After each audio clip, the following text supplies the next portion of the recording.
So, hi everyone. My name is Saira Hassan, and this is Hypno for Ladies. So, today, welcome to the session.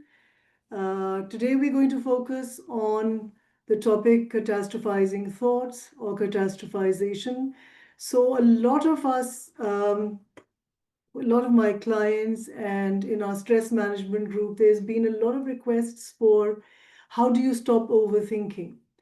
And I have given a lot of tips about that, but overthinking involves negative thoughts, and there are at least 12 negative thinking patterns as far as CBT is concerned. And catastrophization is just one of them. We call them ANTS, ANTS, automatic negative thoughts. And either, some of the automatic negative thoughts could be black and white thinking, which also feeds into catastrophization. It could be personalization, so anyone says anything and we take it personally. It could be fortune telling, so you or mind reading, where mind reading is when you perceive as if somebody must be thinking this. You can't read their minds, but that's how we perceive it, and so on. So today, just focusing on catastrophization. Now, why do we catastrophize? It could be several reasons. One of them is it's a sort of a byproduct when a person is generally anxious or generally depressed, and catastrophization could be something that sets in when you're struggling with anxiety or depression. It could be that you are in physical pain. When we are in physical pain, we are so uncomfortable that the mind sort of follows because the brain is focused on discomfort. So the mind is always trying to please you. So the mind tries to serve up catastrophic thoughts, what if, because our brain is right now focused on pain and discomfort. Another reason could be trauma in childhood experiences, sort of uh, predispose us to catastrophic thinking because we've been hurt as children. And remember that the first 7 years of our lives are very key in recording certain messages from the environment. And one of them would be to be alert to danger. And catastrophization is thinking the worst that could happen, the what ifs that spiral out of control. So childhood trauma could be it as well. So for those of you who are joining, we're trying to find out initially what are the causes of catastrophization. So we went over, it could be a byproduct of anxiety and depression. It could be because we are in physical pain of some sort and the brain is also following suit and focusing on discomfort and serving up some catastrophizing thoughts because you're feeling nervous about the future. Will I even get better? And so on. Not being in the present moment. For a lot of us, being present in this moment is a very difficult thing to do, especially with so many distractions around us. And that's why grounding techniques are so important, which I'm going to cover in my session today. So, not being present, trauma in childhood, anxiety and depression, being in physical pain are some of the reasons why we catastrophize. It could be learned behavior. So you might have seen your father catastrophizing, you could have seen your mother catastrophizing, or siblings, older siblings catastrophizing as you grew up, and that was your normal. That's how you thought that, that's how we think, that we think of the worst. And in your mind, subconsciously, what we do when we catastrophize, what we're doing is we're trying to solve a problem. We are doing something about it. Yet we are not, because one thought leads to another, and it just spirals. And before we know it, and a lot of us tend to do it at night when we lie down. And before we know it, it's dawn. because we have been in this thinking loop, and it's, insomnia sets in, and a pattern of not being able to function, being tired during the day. And um, then, I had a client who catastrophized about the fact that what if she couldn't sleep well at night, and then she would be up all night. And that was her coping mechanism of trying to uh, have a good night's sleep, but because of her thinking pattern, automatic negative thoughts, and that's how she ended up having sleepless nights, and then tired days, and so on. But what do we do about it? First of all, I don't know if you remember in the previous sessions, if someone was there, or if you've seen the recording, I emphasized the acronym RAIN, RAIN. RAIN stands for R for recognize. So recognize that you're overthinking, recognize that you're catastrophizing, because most of the time we do it mindlessly. So, and before we know it, an hour has passed, 2 hours have passed, and we are not even aware that this is what we are doing. We could do it whilst we are going about our tasks in the day.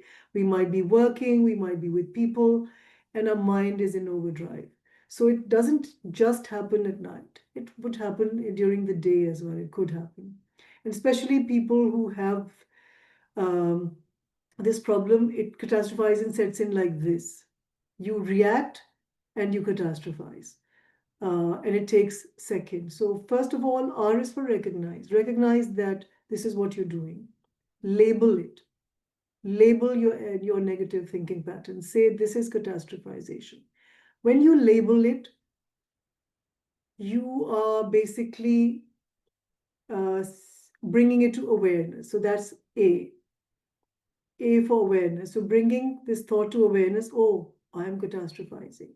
Because normally we are doing it subconsciously, and we are not doing it rationally. So bringing it to awareness, when we bring it to awareness, our prefrontal cortex sets in. So our adult brains are in charge again, and sort of our executive function is in charge again. And we investigate, why am I in this spiral? What set it off? Who said what to set off this thinking pattern? Or what happened in my environment? Or what was I thinking about that spiraled out of control? Investigate. And N is to nurture. RAIN. N is to nurture. So nurture is self-care. You need to understand you're making yourself ill when you catastrophize, physically ill, mentally ill. And this will just keep going on. It's not something, unless you do something about it, unless you do something to cope with this or stop it, this is going to be the rest of your life. And is that what you want to choose? So you need to make a decision. The adult part of you needs to make that decision. Look, I have information at my fingertips. I have the skills, I have the knowledge to do something about it, but I need the motivation to do something about it. Because what happens is these thinking patterns somehow make us feel safe. Because we subconsciously we think if we think like this, we're doing something about it. Yet you're not. You're just, you know, uh, enabling this side of yourself. So RAIN, recognize that you are catastrophizing, label it. When you label it, you can do something about it. The second thing, ask yourself, what set this off? Am I reacting or am I responding? Will I get to a conclusion? And most often than not, you're not. You're not going to get to a conclusion. Then ask yourself, what is the worst that can happen?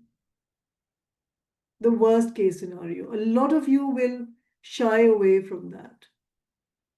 But once you get into the habit of looking at the worst case scenario, then ask yourself, have I survived some pretty bad scenarios in my life? And how did I do that? which part of me stepped up. So going into your past and basically focusing on the moments, on the events in life where when something happened, you did cope, you did survive. And you need to acknowledge that. You need to acknowledge on your wins that something difficult, everybody has difficult moments, and there's some more so, but you managed and you survived. So, how did you do that? Focus on that. Keep a thought journal. If you can, if you can't, if you're not a paper and pen person, paper and pen is it's very powerful because there is a sort of a neurological connection when we write. But let's say you can't, so just type it out in your note section on your phone if you're out and about.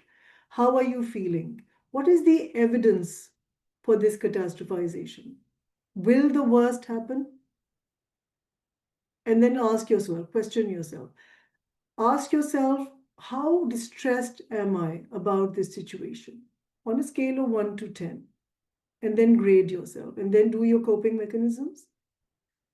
For example, deep breathing, grounding exercises, etc. And then rate your the distress levels. Even if they go down a couple of points, what you're doing is your brain wants you to do something about a problem. So when you write it down, when you grade yourself, you're kind of detaching yourself. You're becoming the observer. And the brain is sort of satisfied subconsciously. It's satisfied, your mind is satisfied. Oh, I've done something about it. And done. And you're ready to move on. So, grading your anxiety or your distress about this what if situation, and also the thought journal. If you can't do it in the moment, maybe set a time in the day when you can. Or just put some thoughts in your note section to take a look later on. But then you're telling yourself, I've done something about it. I don't need to repeat this pattern. Also ask yourself, will it matter in the next week, in the next month, in the next year? And if it does, there are some problems. There are some problems that, down the line, they might matter. But then become a problem solver. Take a piece of paper, make a line in the middle, write the problem, and then the two columns are things I can control and things I can't control. And then actually write it down. We are all very intelligent, so you write it down, things I can't control, and you let them go. And things that I can control, this is what I can do about it. Maybe reframing and other practical things in life that you can do about it, and then leave it at that.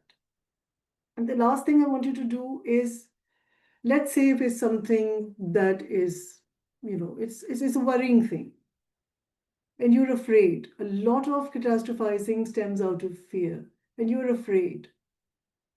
Don't let that fear become your identity. Ask yourself, what would the brave me do? What would the brave part of me, how will that brave part of me step up? And then maybe write it down that, channeling that brave self that has shown itself at different points in your life. That brave self will do this, this, this.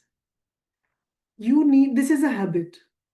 And for a lot of us, this habit has been there since we were children. It gives us a sense of safety. But we can break habits. And when we